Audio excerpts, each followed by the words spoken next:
ಸಖತ್ ಖಾರ ಬಣ್ಣ ಮತ್ತು ರುಚಿ ಆಚಿ ಚಿಲ್ಲಿ ಪೌಡರ್. ಸಿದ್ದರಾಮಯ್ಯ ಇಳಿದ್ರೆ ಕಾಂಗ್ರೆಸ್ ಇರಲ್ಲ ಎಂಬ ಚರ್ಚೆ ಜೋರಾಗಿದೆ. ಈ ಬೆನ್ನಲ್ಲೇ ಸಿದ್ದರಾಮಯ್ಯನವರು ಕಾಂಗ್ರೆಸ್ನ ಪ್ರಬಲ ನಾಯಕರು, ಒಬ್ಬರಿಂದ ಪಾರ್ಟಿ ಅಲ್ಲ ಅಂತ ಸಚಿವ ಪ್ರಿಯಾಂಕ್ ಖರ್ಗೆ ಪ್ರತಿಕ್ರಿಯೆ ನೀಡಿದ್ದಾರೆ. ಇನ್ನು ರಾಹುಲ್ ಭೇಟಿ ವಿಚಾರ ಸೇರಿದಂತೆ ಸಿಎಂ ಬದಲಾವಣೆ ವಿಷಯವಾಗಿ ಪ್ರಿಯಾಂಕ್ ಮಾತನಾಡಿದ್ದಾರೆ. ಏನೆಲ್ಲ ಹೇಳಿದ್ದಾರೆ ನೋಡ್ಕೊಂಡು ಬನ್ನಿ.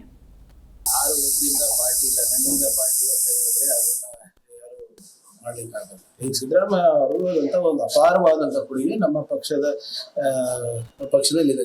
ಸುಮಾರು 2 ದಶಕದಿಂದ. ಅದಕ್ಕಿಂತ ಮುಂಚೆನೂ ಕಾಂಗ್ರೆಸ್ ಇತ್ತಲ್ಲ. ಆಮೇಲೆ ದೇರ್ ಈಸ್ ನೋ ಡಿಬೇಟ್. ಇವಾಗ ಸಿದ್ದರಾಮಯ್ಯ ಸಾಹೇಬ್ರ ಅವ್ರದಾದಂತ ಒಂದು ಛಾಪು ಇಡೀ ರಾಜ್ಯದ ಎಲ್ಲ ಸಮಾಜದ ಜನರ ಮೇಲೂ ಇದೆ. ನಾವು ರಾಹುಲ್ ಗಾಂಧಿ ಅವರಿಗೆ ಭೇಟಿ ಆಗಿಲ್ಲ ಅಂದ್ರೆ ಮೋಹನ್ ಭಾಗವತ್ ಅವರಿಗೆ ಭೇಟಿ ಆಗ್ತೀವಿ.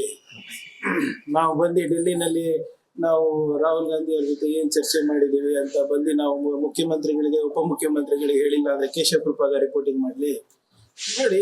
ಬ್ಯಾಂಗ್ಳೂರ್ ಟೆಕ್ ಸಮಿಟಿಗೆ ಅವರಿಗೆ ಆಹ್ವಾನ ಆಯ್ತು ಮಾನ್ಯ ರಾಹುಲ್ ಗಾಂಧಿ ಅವರಿಗೆ. ಅವ್ರು ಬರ್ಲಿಕ್ಕೆ ಆಗಿರ್ಲಿಲ್ಲ.